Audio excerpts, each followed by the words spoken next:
ശരി, നമസ്കാരം. ഇന്നത്തെ എൻ്റെ വീഡിയോ, ഞാൻ എസ്.എം. സോമൻ. ഇന്നത്തെ എൻ്റെ വീഡിയോ ആലപ്പണി എന്നുള്ളൊരു വിഷയമാണ്. മാവേലിക്കര താലൂക്കിൽ 1 കിലോമീറ്ററിന് തെക്ക് ഭാഗം പൊന്നാരംതോട്ടം ദേവീക്ഷേത്രത്തിന് തെക്കോട്ട് മാറി പടിഞ്ഞാറ് വശത്തായിട്ടുള്ള ഉപ്പുകാരം പറമ്പിൽ കിഴക്കതിൽ എന്ന് പറയുന്ന മേശരിയുടെ ആലയുടെ വിശേഷങ്ങളാണ്. കണ്ടില്ലേ, ഇതെല്ലാം മേശരിയുടെ ആല പണിഞ്ഞ സാധനങ്ങളാണ്. അതായത് ചുറ്റുകുളങ്ങര പഞ്ചായത്തിൽ 7-ാം വാർഡിൽ താമസിക്കുന്ന എസ്.എം. സോമൻ എന്ന് പറയുന്ന ഞാൻ 40 വർഷങ്ങൾക്ക് മുമ്പ് ആയുധങ്ങളൊക്കെ പണിയിച്ചുകൊണ്ടിരുന്നത് കോലക്കോട്ട് എന്ന് പറയുന്ന ഒരു മേശരിയെ കൊണ്ടായിരുന്നു. അദ്ദേഹം പ്രായമായി, അദ്ദേഹം മരിച്ചുപോയി. പിന്നീട് ആയുധങ്ങളൊക്കെ പണിയിക്കാൻ അങ്ങനെ സ്ഥലങ്ങളില്ല. അത്യപൂർവമായി മാറി ഇതുപോലുള്ള ആലകൾ.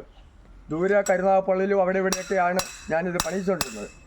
അങ്ങനെ ഇരിക്കുമ്പോൾ കോലക്കോട്ട് ആ മേശരിയുടെ ഇളയ മകൻ മണിയൻ പറഞ്ഞ്, എനിക്ക് ഇതുപോലെ ഒരു വെട്ടോത്തി പണിയിക്കണമല്ലോ. അന്നേരം പറഞ്ഞ്, അതിനെന്താ, എൻ്റെ ഒരു സുഹൃത്ത് പൊന്നാരംതോട്ടത്തിലുണ്ട്, അടിപൊളി പണിയാണ്. അങ്ങനെ മണിയൻ്റെ കൂടാണ് ഞാൻ നണ്ടി മേശരിയുടെ അവിടെ വന്നു. മേശരി, എന്താണ് ഇവിടുത്തെ പണികൾ എന്തൊക്കെയാണ്? വെട്ടോത്തി, വീട്ടാവശ്യത്തിനുള്ള വെട്ടോത്തി, കോടാലി. അവിടെ ഇവിടെ നേരത്തെ പണിഞ്ഞോണ്ടിരുന്നത് അച്ഛനായിരുന്നു അല്ലേ? അച്ഛന് സുഖമില്ലാതായപ്പോൾ ഞാൻ പണി തുടങ്ങി. എവിടെയായിരുന്നു നേരത്തെ? ഞാൻ സൗദിയിലായിരുന്നു. സൗദി അറേബ്യയിലെ? അപ്പോൾ അവിടെ വന്നിട്ട് ഇവിടെ ഈ പണികളൊക്കെ ചെയ്യാമെന്ന് വിചാരിച്ചല്ലേ? കൊറോണ ആയപ്പോൾ ഇനി പോകുന്നതാണ്. ഇതെല്ലാം ഇവിടെ പണിഞ്ഞായുധങ്ങളല്ലേ? ഇതെല്ലാം ഇവിടെ പണി ഓരോരുത്തർക്ക് ആവശ്യം പറഞ്ഞ് ചെയ്യിച്ചു വെച്ചിരിക്കും. ഇത് കണ്ടോ, ഇറച്ചി വെട്ടാൻകാർക്കുള്ള ഒരു കത്തിയാണ്. ഗൾഫിൽ കൊടുത്തു വിടാൻ വേണ്ടിയാണ്. ഗൾഫിൽ കൊടുത്തു വിടാനാണ്. അതുപോലെ തന്നെ ഇവിടുത്തെ പണികൾ മഹാരാജാക്കന്മാരുടെ കാലം മുതൽ, അതായത് 100 വർഷങ്ങൾക്ക് മുമ്പ് മുതൽ ആലപ്പണികൾ ചെയ്തിട്ടുള്ള ചരിത്രമുള്ള ഒരു വീടാണ് ഈ ഉപ്പുകാരം പറമ്പിൽ കിഴക്കതിൽ ഈ മേശരിയുടെ വീട്. അദ്ദേഹത്തിൻ്റെ ഒരു ചെറുമകനാണ്, അതായത് അവസാന കണ്ണികൾ എന്ന് പറയാം, ചെറുമകൾ. ഇവരുടെയൊക്കെ കാലം കഴിഞ്ഞാലും പിന്നെ ഈ പണിക്ക് ആര് കാണും എന്ന് തന്നെ നമുക്ക് ചിന്തിക്കേണ്ടതായിട്ടിരിക്കുന്നു. അപ്പോൾ ഞാൻ ഇത് ഇവിടെ വരാനുള്ള കാരണം, ഈ മണിയൻ എന്നോട് പറഞ്ഞ്, അതനുസരിച്ച് ഈ വെട്ടോത്തി എനിക്ക് വേണ്ടി പണിഞ്ഞ് വെച്ചിരിക്കുന്നതാണ്. അപ്പോൾ ഞാൻ ആ നേരത്തെയൊക്കെ ഓരോരുത്തർക്കൊക്കെ ഇതിന് വെട്ടോത്തി പണിയാനായിട്ടൊക്കെ വളരെ വിഷമിച്ച് നടന്നതാണ്.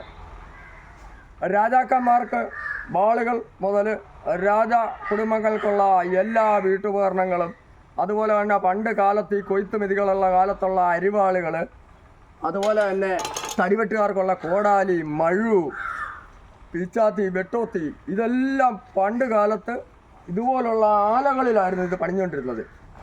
കാലം മാറി, ഇത്തരം പണിക്കാരില്ലാതായി. പിന്നെല്ലാം കടകളിൽ ചെന്ന് മുറിയാത്ത സാധനം മേടിച്ച് വെട്ടുക, അങ്ങനെയാണ് ഇത് ജീവിച്ചത്. ഇതുപോലെ എന്നെപ്പോലുള്ള ഒരു തടിവെട്ടുകാരന് സാധാരണ ഉള്ള വെട്ടോത്തികൾ കൊണ്ട് പറ്റത്തില്ല. ഇതുപോലുള്ള ആലകളിൽ പണിയുന്ന സാധനത്തിന് മാത്രമേ നന്മൂർച്ച കിട്ടത്തുള്ളൂ. മറ്റേതിന് വലിയ നന്മൂർച്ച ഒന്നും കിട്ടത്തില്ല, ചുമ്മാതിട്ട് വെട്ടുക എന്നേ ഉള്ളൂ. മേശരി, ഇവിടെ എന്തൊക്കെയാണ് പണിയുന്നത്? ക്ഷേത്രത്തിലെ പണിയൊക്കെ ഉണ്ട്. ഇതുപോലെ പറ ഇതെല്ലാം പിന്നെ അത് നമ്മൾ കെട്ടി വെച്ച പറയാം. നമ്മൾ കെട്ടി ഇതിപ്പം നിൽക്കാനായിട്ട് വന്നിരിക്കുക.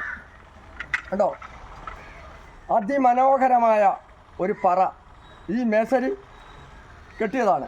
കണ്ടോ, ആന, എല്ലാ സംഗതികളും ഉണ്ട്. കണ്ടോ,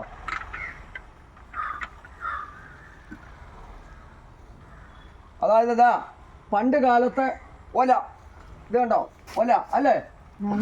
ഇത് കീപ്പോട്ട് പിടിച്ചാണ് കാറ്റ് വരുന്നത്. തോലാണ് പുറകെ തറച്ചേക്കുന്നത്. അതുപോലെ തന്നെ അത് കണ്ടില്ലേ, ഇലക്ട്രിക് ചാണ, ആ ബാക്കിൽ ഇരിക്കുന്ന ഇലക്ട്രിക് ചാണ. പിന്നെ അതുപോലെ തന്നെ ഗ്രൈൻഡിങ് ചെയ്യുന്ന കറണ്ടില്ലാത്ത സമയത്ത് 2 പേര് കൂടി ഈ ചരടെ പിടിച്ച് വലിച്ച് ഈ ചാണ കറങ്ങും. അങ്ങനെ ഗ്രൈൻഡ് ചെയ്യുന്ന പഴയകാല രീതിയാണിത്. ഇന്ന് അത്യപൂർവമാണ്, ഇതിപ്പോൾ കാണാനില്ല. ഇപ്പോൾ ഈ ഇലക്ട്രിക് ഗ്രൈൻഡിങ് മെഷീനാണ് ഉപയോഗിച്ചുകൊണ്ടിരിക്കുന്നത് എളുപ്പത്തിന്. നമ്മൾ തന്നെ ചെയ്യുന്നത് ഇതെല്ലാം ഇദ്ദേഹത്തിൻ്റെ അച്ഛൻ 85 വയസ്സുണ്ട്, അദ്ദേഹം ഉപയോഗിച്ചുകൊണ്ടിരുന്ന സാധനങ്ങളാണ് ഇതെല്ലാം. അപ്പോൾ അതുകൊണ്ട് ഇദ്ദേഹത്തിൻ്റെ മകനാണ്, പേരെന്താണ്? ശ്രീകുമാർ. ശ്രീകുമാർ സൗദി അറേബ്യയിലായിരുന്നു. അദ്ദേഹം ഇവിടെ വന്ന് അച്ഛന് വയ്യാത്തത് കൊണ്ട് ആ കുലത്തൊഴിൽ നാടിനു വേണ്ടി ഒരു സേവനം എന്ന നിലയ്ക്ക് നടത്താൻ തീരുമാനിക്കുകയാണ്. അങ്ങനെ ദൈവം അനുഗ്രഹിക്കട്ടെ. അതുപോലെ തന്നെ നിങ്ങൾക്ക് ഈ പണിയുമായിട്ട് ഇവിടെ വന്ന് ഇദ്ദേഹത്തിനെ കണ്ടിട്ട് ചെയ്യാൻ ആഗ്രഹിക്കുന്നവർ അദ്ദേഹത്തിൻ്റെ ഫോൺ നമ്പർ ഞാൻ താഴെ കൊടുക്കാം. പിന്നെ ഇവിടോട്ട് വരേണ്ട വഴി മാവേലിക്കര കൃഷ്ണസ്വാമി അമ്പലത്തിന് 1 കിലോമീറ്ററിന് തെക്ക് വശം, അതായത് പൊന്നാരം തോട്ടത്തിന് അമ്പലത്തിന് പടിഞ്ഞാറ് വശത്ത് ഉപ്പുകാരം പറമ്പിൽ കിഴക്കതല്ല് എന്ന് പറഞ്ഞാൽ ആരും പറഞ്ഞു തരും. അതുകൊണ്ട് ഇതുപോലുള്ള പണികളുമായിട്ട് ഇവിടെ വരുന്നവർ താഴെ ഇദ്ദേഹത്തിൻ്റെ കോണ്ടാക്ട് നമ്പർ കൊടുക്കാം.